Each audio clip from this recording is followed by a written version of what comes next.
Hello there and welcome to CoreTV News on the Hour with me, Sabina Izuku. The President-elect Muhammadu Buhari has met behind closed doors with President Goodluck Jonathan inside the presidential villa, Abuja. This was the first time the two leaders will be meeting since the Independent National Electoral Commission declared Buhari winner of the March 28th presidential election. The meeting, which was described as private, was held inside the new banquet hall inside the president's office. No official statement has, however, come from either side, but it may not be unconnected with transition from the president's administration to the incoming administration to be headed by Buhari. The presidency is convinced that President Goodluck Jonathan has elevated himself to the status of an internal hero and a champion of democracy in the aftermath of the March 28th presidential election. This, according to the special advisor to the president on political affairs, Rufai Akali, is because the manner he conceded defeat, in spite of what he described as glaring irregularities and inconsistency of the electoral process.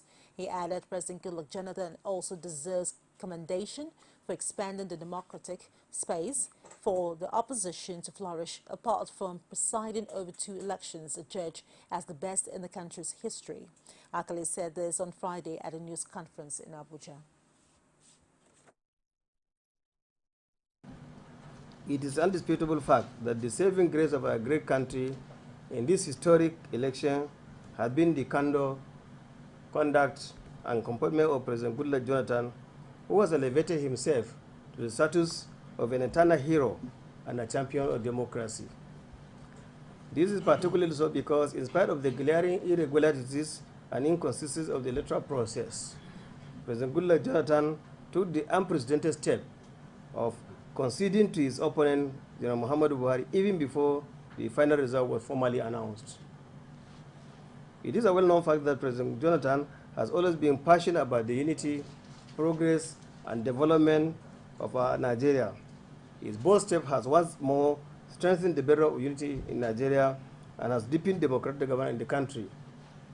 It is clear that the president's participation in this contest was not for his personal selfish interest, but for the advancement of our vision of a united and prosperous Nigeria. This is precisely why he expanded the democratic space by allowing an opposition group to flourish and even did everything in strengthening the electoral machinery.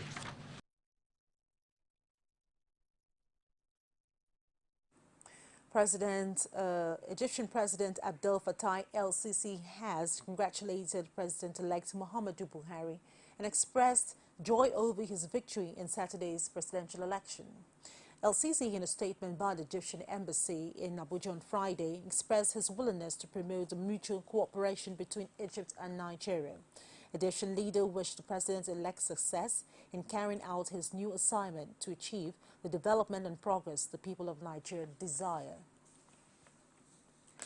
Governor Sule Lamido of Jigawa State has admitted that the People's Democratic Party was not able to properly manage its successes. It said in the last 16 years of being in charge of the country, the party made what he described as very costly mistake. Lamido, a PDP governor, made his position known to State House correspondent after a closed-door meeting with President Goodluck Jonathan in his residence inside the presidential villa, Abuja. Lamido, whose state is one of the states where Jonathan lost the March 28 presidential election, however, did not give details of the mistake he claimed the party made in power.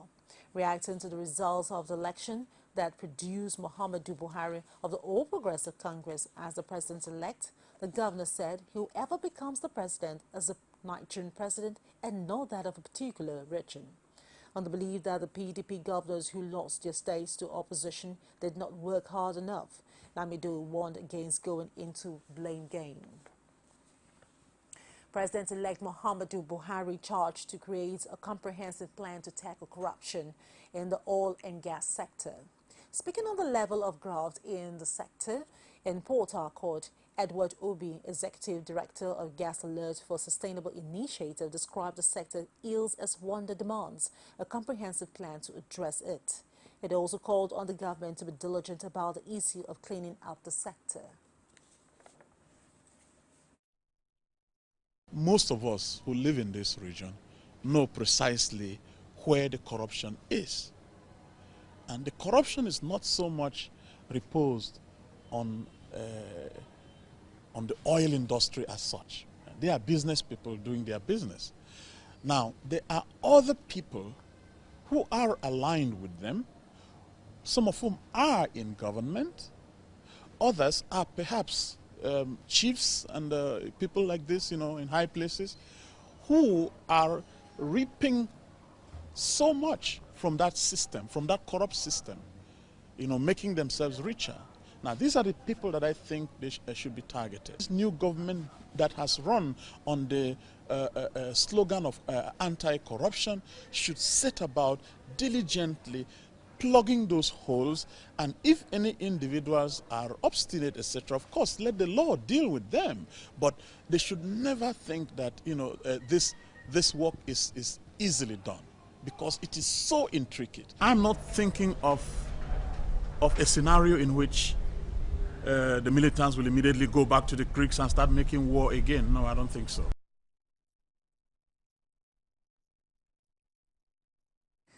Former Vice President and Chieftain of the All Progressive Congress, Atiku Abubakar, has associated himself from a photograph of him allegedly canvassing for votes for Nuhu Ribadu, the People's Democratic Party governorship candidate in Adamawa State. Atiku said in a statement issued by his media office that the photograph showing him carrying a banner asking for votes for Ribadu was a fraud done out of malice. According to him, it was the banner he held while canvassing for votes for Osun State Governor Rafael Goshola during the last governorship election in the state last year. Atiku insisted that he is firmly committed to delivering Adamawa State for APC in the next set of elections on April 11th. A consultant to Ag Technologies Limited, one of the firms engaged by the Independent National Electric Commission for the supply of card readers machine, Mohammed Musa, has sued the Department of State Services.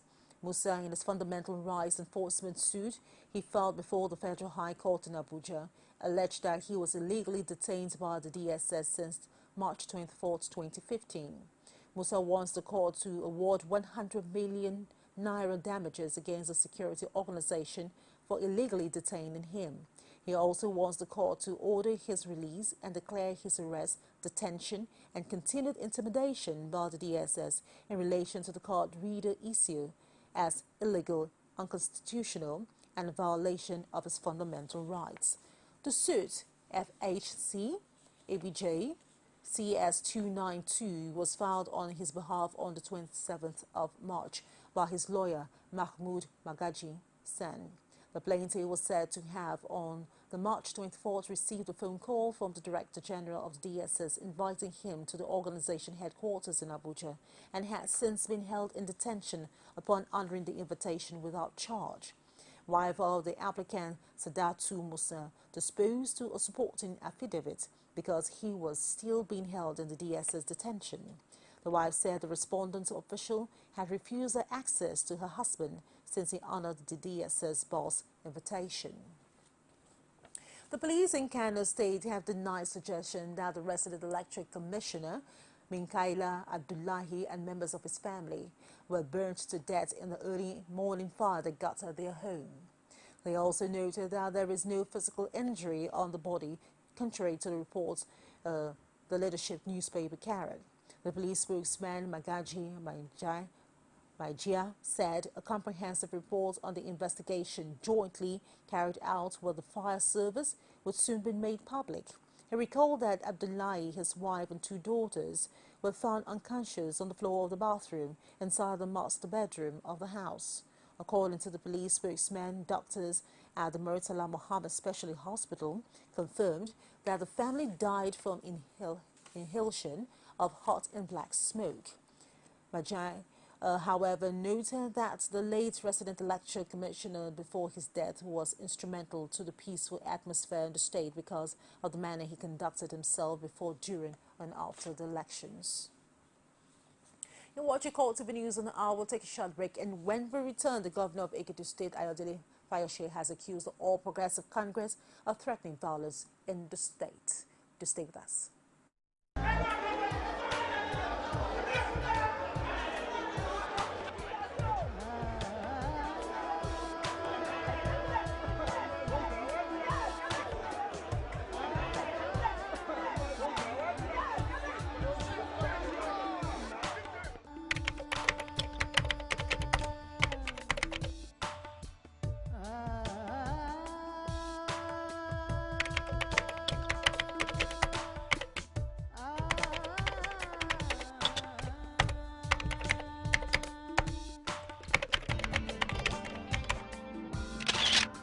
Morning, Mr. President. Morning, sir. How are you, Mr. President? Hi, Mr. How is How's the campaign?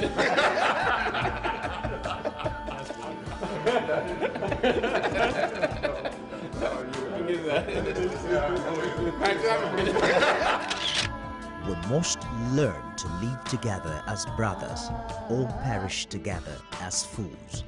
Martin Luther King, Jr.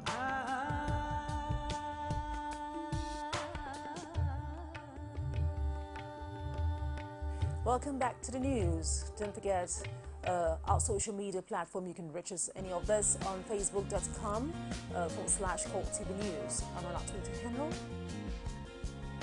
at CoreTV News NG. For news update and other program, you can stream it live on youtube.com/CoreTV space and the news. The governor of Ekiti State, Ayodele Fayose, has accused the All Progressive Congress of threatening violence in the state with an orchestrated impeachment attempt. Fayose, who was speaking while lifting the curfew earlier imposed on the state, vows to resist any form of violence as he charges party members to defend themselves in the face of any provocation. The APC, however, dismisses Fayose's threat as an act not worthy of his position as governor. Our correspondent, Rashid has more. Since the emergence of Muhammadu Buhari of the APC as president-elect, Ekiti State has been witnessing one political drama after the other. But the latest seems to have raised the stakes as the governor of Ekiti State, Ayodele Fayose, while lifting the imposed curfew after the announcement of the presidential result, disclosed that the APC is the reason for the curfew due to its sponsoring of violence. Fayose, however, talks tough. Don't turn Ekiti to theater of war. Because of their violence, I had to put up curfew yesterday and day before yesterday. Today I'm lifting the curfew because of our Christian brothers, sisters that want to celebrate Easter. And I've directed that the curfew be lifted. They should tell them and tell them very clearly, any act of violence will be resisted. My name is Ayodele Fayose. I want to assure them we will not tolerate that violence. And I want to warn PDP members, don't go into violence, but defend yourself. Violence, but defend yourself. But in a swift reaction to the governor's position, the Speaker of the House of Assembly, Adewale Omirin, dismisses Fayose's allegation as unfounded, stressing that the governor is the real cause of mayhem in Ekiti State and should be held responsible for whatever happens to the state. This is the only state in the federation where the leader will be creating anarchy himself. That is why I called the Inspector General the other time that if I were to be in the forum where they were signing a peace accord, I would have allowed my party to sign it because it's the governor that is causing the problem in the state. I see him as a wicked man. We are elected to lead our people. He's a leader and most of us are leaders. If he could seek the salary of all of us for the past 5 months, a leader does not behave that. A good leader will not behave that way.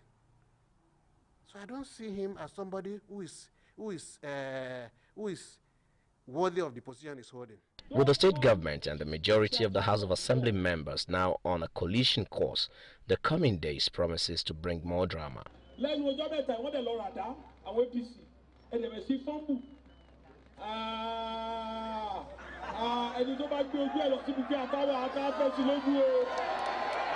Rashid, CoreTV News, Ado Ekiti. As the April 11 governorship draws near, the candidates of the 10 opposition political parties in Lagos State have dropped their ambition to contest the election in the state. The candidates who spoke in the presence of their party chairman, however, declared their total support for the All Progressive Congress governorship candidate Akiwumi Ambode. They also directed all the supporters to vote for Ambode during the governorship and State House of Assembly elections on the 11th of April. The parties and the candidates are Accord Party, Adeshino Buriji, Independent Democrat Obadia Akinola, Action Alliance, Ishola Aregbesola, and Allied Congress Party of Nigeria, Babatunde Sarumi. Others include the African People's Alliance, Abiodun Oyegunle, Kowa Party, Victor Adeniji, All Progressive Grand Alliance, Adeshino Olayokun, and NPP, Esa Olatunde, the Citizens Popular Party, Sylvester Eze, and the Progressive People's Alliance, Pauline Ojochede.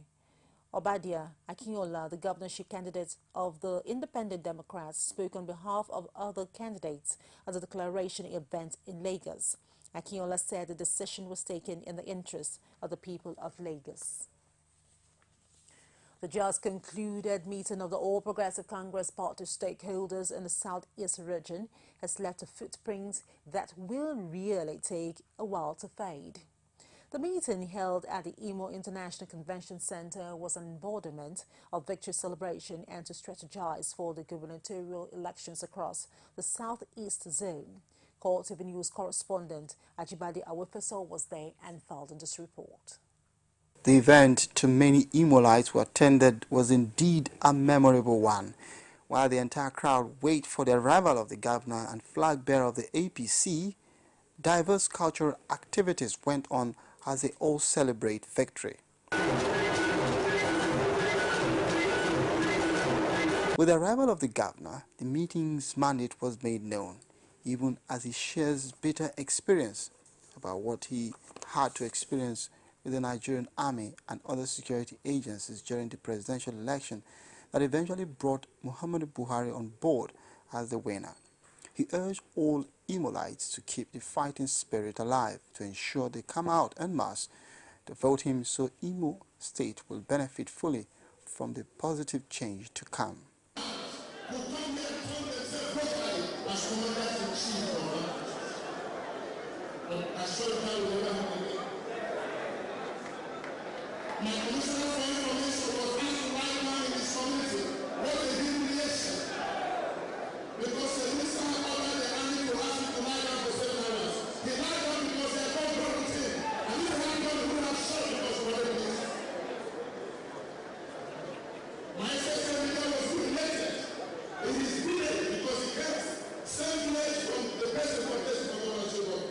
He urged all Imolites to keep the fighting spirit alive and ensure they come out en masse to vote him so Imo State will benefit fully from the positive change to come.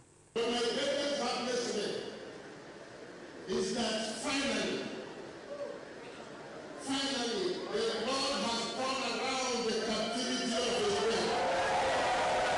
And we will again and dream in our mouth is filled with life. Afterwards, some stakeholders also spoke to the audience, calling on them to take the message to every nook and cranny of Southeast so the land can regain whatever it has lost. On 28th, as on Saturday, during the presidential and national assembly election, APC members passed through a very excruciating experience in the hands of PDP members, police, army, SSS, civil defense, and in fact, the electoral officers, both ad hoc and the permanent staff of INEC. It's fantastic.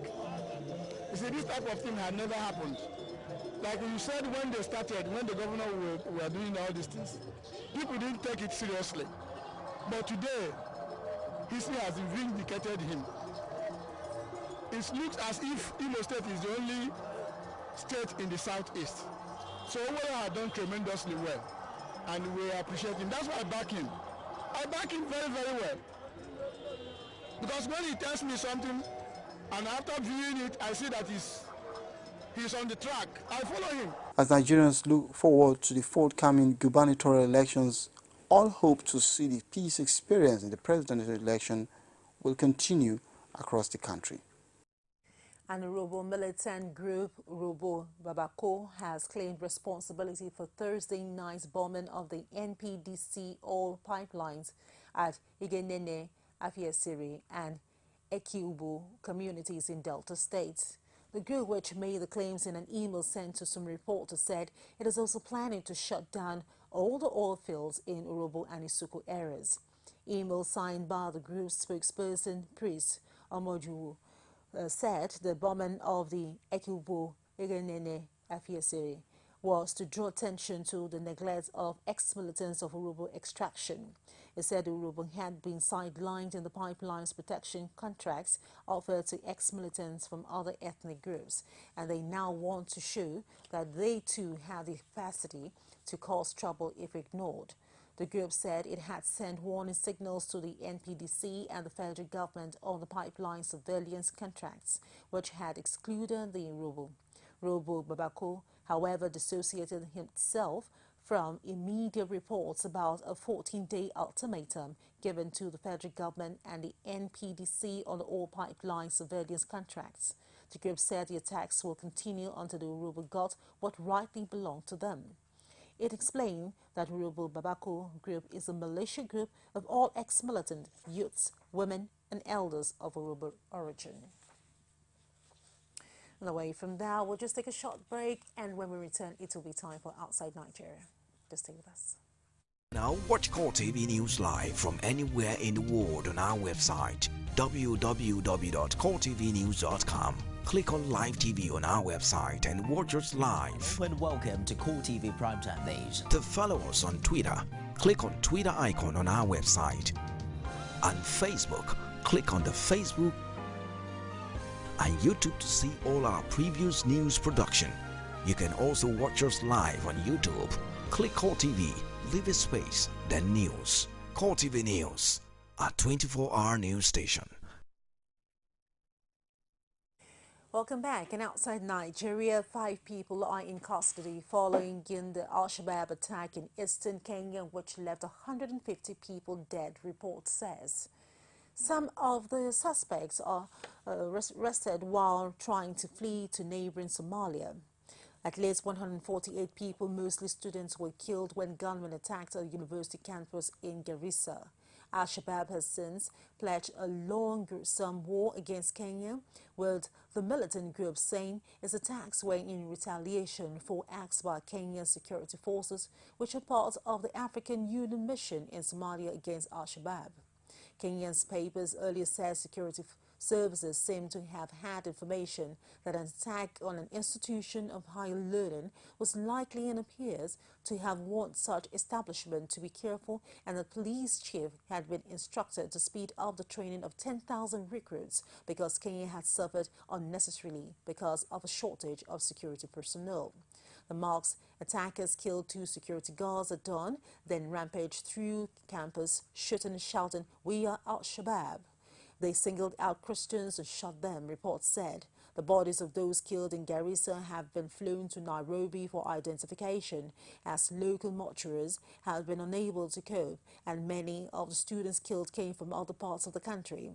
While many of the survivors spoke to the media, little is known so far about those who were killed. And that's it on the news, and I'll do join us at the top of the hour for more. I am Sabana Zuki. Thank you very much indeed for watching.